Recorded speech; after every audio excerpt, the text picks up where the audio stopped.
Welcome to another episode of the Tapestry podcast. I'm your host, Dr. Froswá Drew, and I got to do some shout outs before we get started. You see this face?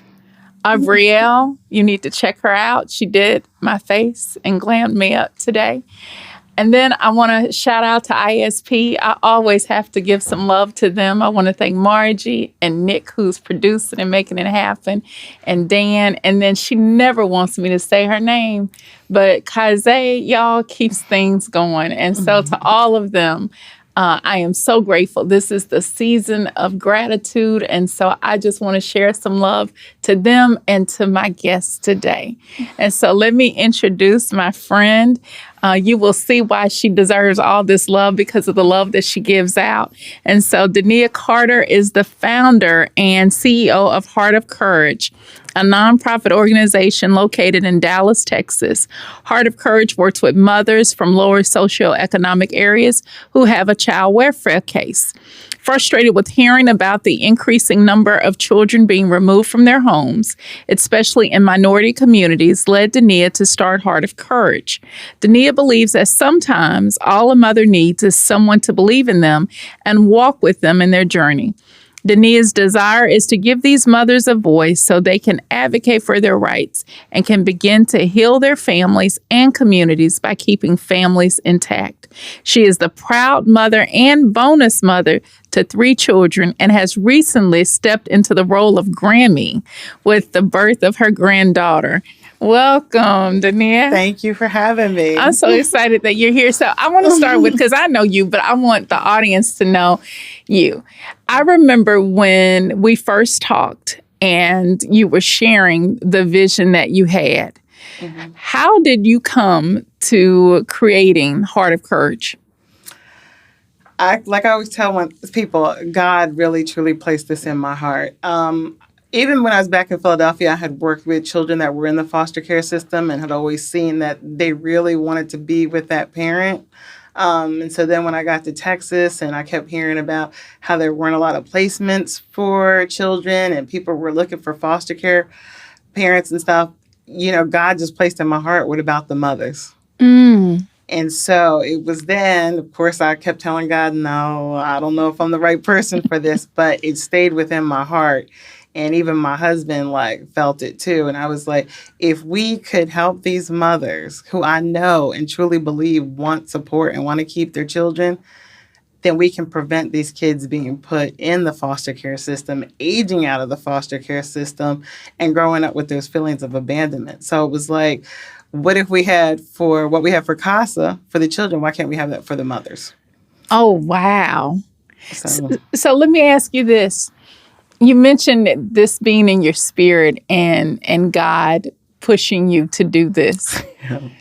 How do you listen and help other people think about the ways in which they hear God? Because I hear people all the time go, I don't know if I'm hearing from God. I don't know if this is something I'm supposed to do. And I'm like you. It usually is something that's in my spirit that I cannot let go of, that it's like, I've got to do this. And I always go, really, God? Right. Are you sure it's me? And he always qualifies those that he calls. So how did you really know that that was it? Yeah, my husband had always talked to me about that spirit of discernment and knowing what that voice is. And so when I first heard that, I was like, I don't know what that means. But I prayed on it. And it's something that you said, it just won't let go. And so I was like, no, I'm in corporate America. I'm making good money, Lord. I mean, there has to be another way. And actually, I thought I was going to be working with juvenile delinquents, girls that were in prison, women that were in prison. And I just kept getting pulled into this child welfare system and these mothers, and it just wouldn't let go. It wouldn't let go at all. And so when my husband said he felt God had spoke to him as well and saying, this is what you're supposed to be doing, then it was validated. And I'm not going to say it was an easy road because, when you leave that corporate job and now you're in the nonprofit arena and, I was naive enough to believe, the money will come. People will want to support this, but it's a hard road. But every time I would think about giving up, that's when I would get another call from another mother, or I would get a referral from someone. And it was like, if I don't do this, who will? This is a population that is often dismissed too, where people look at moms who have children that are in child protective services and feel like, well, she had to have done something. Mm-hmm. And there is often so much of a focus on the kids and not really thinking about the trauma and situations moms go through. It's hard being a mom when you still have everything intact and there's still challenges with that. But for many of these mothers that you see, there's been not only a lot of trauma, but there's poverty. There are all these other, extenuating circumstances that place them in a position where they may lose their children. So talk about what's a typical mom look like that you're working with, and how did they get in that situation? Because like I said, I don't think people have sympathy enough for them and understand why they are where they are. Oh, exactly.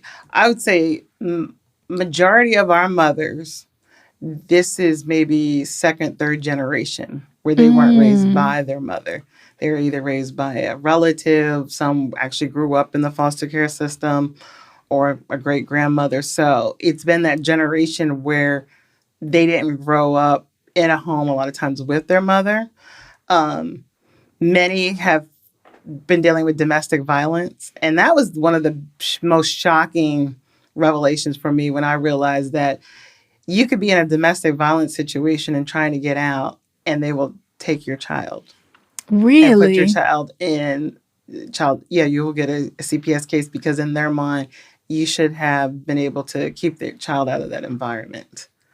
Not looking at what the history of this abuse, a lot of these moms, they grew up seeing abusive situations. So they've normalized it to some degree. To some degree, or they are trying to get away, but they just don't know how. Yeah. There's a lot that have been fighting addiction. Some marijuana, some stronger. And so you have a mother then too that has started her sobriety journey. She's gone to rehab. She may have been 6 months clean, or, she's been in that sober housing living. But then where do we place them back? We place them back in an environment where the only housing they can afford or get into is where drugs are being sold right out in front of their house. Mm-hmm. And even during that time period, they struggled with dealing with the mental health. A lot of them have been diagnosed with PTSD, bipolar. So they're dealing with that and the depression that comes with not having their children, and still working hard to maintain their sobriety and keep going because they're doing everything they possibly could to get their children back. How the child welfare system groups it as neglect. So if you look at the stats, a lot of the stats term it as neglect, which I say is poverty. So they're not able to, the kids are coming to school dirty. Well, do you know if they even have water? Yes. The kids are hungry. Well, do you know if they have food? It's the root cause that's not being paid attention to. Yeah. I mean, we've had complaints where one of the workers called us up saying, well, their floor was sticky and smelled like Fabulosa. Well, we figured out that the mother just didn't dilute the Fabulosa. That's why her floor was sticky. Those are things we can work through, but that's a complaint.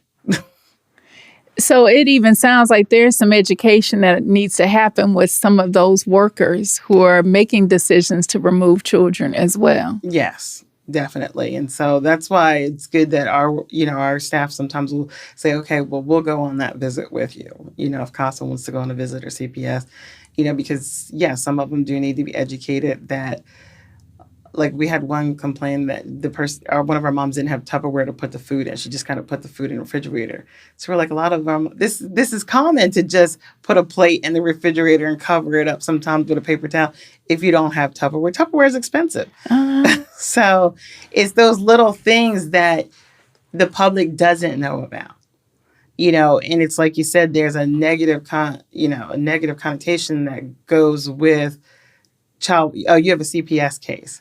And so you automatically think that this woman has abused their kids. And I will say I probably had one mother and we actually ended up not working with her. But majority of all of our mothers, they have not abused their children. They don't understand sometimes even while the child was taken away. And we have mothers who have autistic children or other children with other disabilities. And instead of teaching them how to work and develop what kind of play you can do with your children, it's like, okay, well, they don't know what they're doing with this child. And so there is opportunity to be able to help parents better parent, and that's what you're Yes. doing. Yeah. So talk a bit about the work of Heart of Courage. I know it, and it's amazing. But talk about what you all are doing to help support these mothers and give them a safety net so that they're able to get their kids back. Okay. So we have a couple of programs. So one of our programs is we call it court advocacy. So we will go to family mediations with them. We'll attend court hearings with them. We don't typically speak to the judge in front of them. But we're there for that support because a lot of times they have to leave family and friends behind as they start this journey to getting their kids back.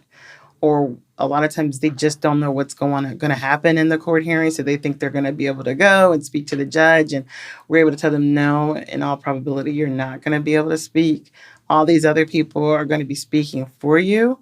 So we're there to kind of help mediate that frustration that they will get from that. And then the other thing is we pretty much like mentor them. We also have peer advocates. So we have mothers who have actually gone through the process themselves, and now they give back their time to reach back and say, you can do this. Because it's one thing for me to tell them, no, you can do this. You can get a job. You can do this. You get your GED.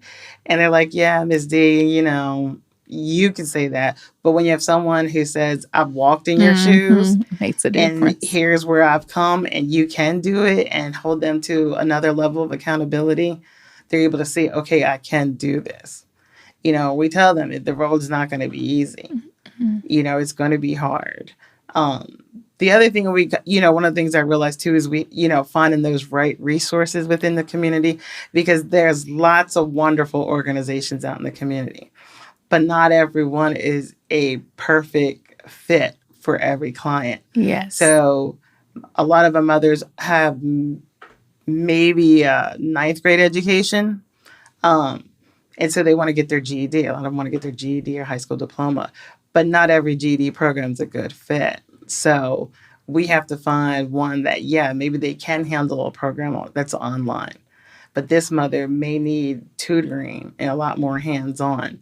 And so it's finding those different resources out in the community to help them get on track. And so our whole goal is to help them become self-sufficient so that they no longer have to worry about CPS knocking on their door, that they can start to think of goals that maybe when they were... It's the one sad part is one time I asked a mother, I said, well, what goals do you have? She's like, I don't have any. I said, well, didn't you ever have dreams of what? She's like, I stopped dreaming a long time ago. And that broke something in me. Mm-hmm. And so I was like, well, picture when, if fairy godmother came down right now and said, what would you want your life to look like? And she still didn't really know. So now it's kind of like helping us to figure out what kind of goals and dreams you can have. A lot of times, even when you say, well, what kind of career or job would you want? They think, oh, well, they can work fast food or they can be a CNA. And I'm like, there's so much there's more. So many other things out there in this world that you can do. But they just don't have the exposure. They don't have the exposure. So one of the things we're trying to get them to do now is kind of do one of those career assessments to kind of look and see, okay, these are the things that you want to do and you can do it. So many times they've been beat down and people have told them, you can't do this, you can't do that, you're not smart enough, and we're like, yes, you can. You can be whatever you want to do. Like I said, it's going to be work, but we're right here for you. And so even once they get their kids back, we don't leave them. We try to stick with them as long as, we've had some with us for 2 years, but they help out in other ways too. They're helping other mothers, but we're still kind of helping them get to where they want to be. A lot of times they want to get off public assistance and get their own place and just not be dependent on anyone. And so that's our goal, is to help them achieve different goals that they want out there. So let's talk about you, because you are a role model to those women, because you have a law degree Yes. and you're working on another degree. Yes, I'm getting my LPC. So talk about the process of how, one, you decided to do law. What was the thing that said, I want to be an attorney, and what's making you now go back to do the counseling? So originally I used to work at the public defender's office in Philadelphia. I was doing social work there. And so I was like, okay, I want to go and help the people. And So you were a social worker before? for the public defender's office, yes, I worked with dual diagnosed. So it was doing like the ones that had a criminal and mental health and drug addictions. So yeah, I did that right after college. Then I went to law school, which was a great experience, but something was still missing. So, I enjoyed what I was doing and working in an environment, but I still felt like there was some other kind of calling. And it took me all these years later that I finally knew I wanted to do counseling. And a lot of it's because of the mothers that I work with now. Too many times they're being given these diagnoses of bipolar, and they think it's a stigma or depression. And I'm like, no, do you know how many people in the world have bipolar and you would never even know it? But they're not given the talk therapy, Yeah. And so there's so much healing. So yeah, we can take a mother and then we can give her education and we can get her a house, but she still has all that trauma that she hasn't worked through. And so that was kind of encouraging me to go ahead and go for it at 50-something, 51, I think I was. I said, I'm going for it. So I'll be finishing up next year. Awesome. And then the goal is to create our wellness piece where we can really start doing in-house counseling, so that they know that what they talk about is truly confidential. It's not going to the courts. It's not going to anybody else. This is their time for their own personal therapy. So we all need it. So what have you learned? Because you're a mom too. So Yes. You're learning as a mom. How are you using that for this work? The hard way. You know how they say you can tell people something, but you don't always listen to your advice. So do as I say, not as I do. So I'm learning even personally that we all can have mental health struggles, and so, in transparency, I went through it this year. And I'm transparent with my clients. I don't hide stuff from them. I tell them, even I've gone through depression. I ignored it for a very long time and kept just going through it. And, looking back, a lot of it started probably even when my mom passed away in 2017. But instead of dealing with grief, I threw myself into work. 2 years later, my aunt died. I threw myself into more work. And then I just kept throwing myself into work. And it even took my daughter telling me, Mom, you're not even listening to me. And I looked at her and I realized, you know what? I really didn't have an idea of what she had just told me the story about. And I looked at, basically, you look in the mirror and you're like, this isn't what I want to represent for her. And so I was very open with her and said, yeah, Mommy's not in a good place, but I'm going to get better. And so I had to take those steps to start getting myself better. A lot of times you think self-care, and in my mind, self-care, okay, I got my nails done, got my hair done. I didn't take care of my spirit, my soul. And I kept just giving and giving and giving, and my kids are 10 years apart. So I have my 24-year-old and my 14-year-old. And my 24-year-old, he's my baby, but he can be draining as much as I love him. But I was taking in everything. He was going through and everything. My daughter, my husband, everything, and then clients. And I wasn't disposing of it. So at night, I wasn't sleeping because I was thinking, okay, I got to do this. I got to do that. And then my body just shut down. It will do that. And I didn't even realize I was shutting down until my husband said, D, you've got to go talk to somebody. And I did. And so I'm in a much better place. I take time for me. I make sure at the end of the day I'm not doing work, that I'm vegging out on something, binge watching something I really don't have to think about, but I'm taking care of me and I'm having my talks with God again, Mm. and allowing Him to replenish me.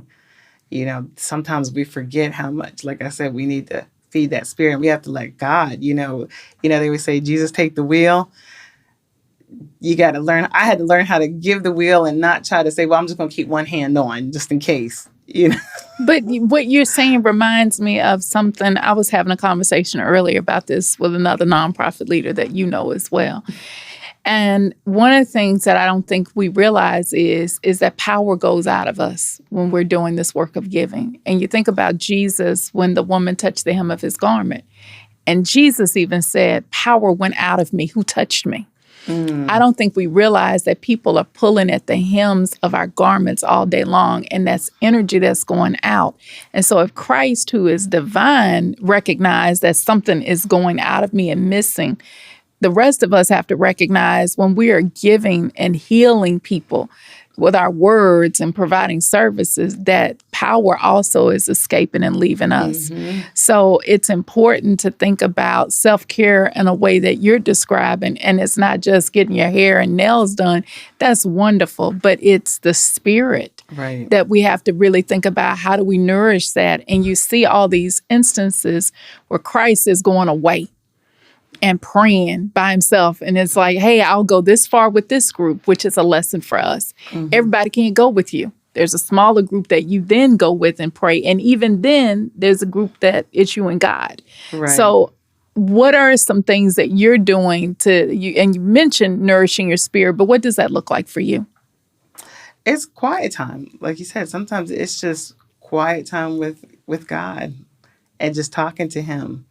I sometimes get up early in the morning. Sometimes I don't know why he always wants to wake me up at like 4:30 in the Doesn't morning. he do that? I'm like, Me really? too. Yes. Because I kept waking up at 4:30. I'm like, why do I keep waking up at 4:30? I was like, because God's trying to get your attention. That's He knows right. this is the only time. I'm like, That's well, right. couldn't we do late at night or something? Because I'm a that night too. owl. I say that too. But yeah, it's that quiet time. And so it's one of those things where he keeps tugging at you and eventually you just got to listen. So I'll just sit there and quiet and just wherever my mind goes.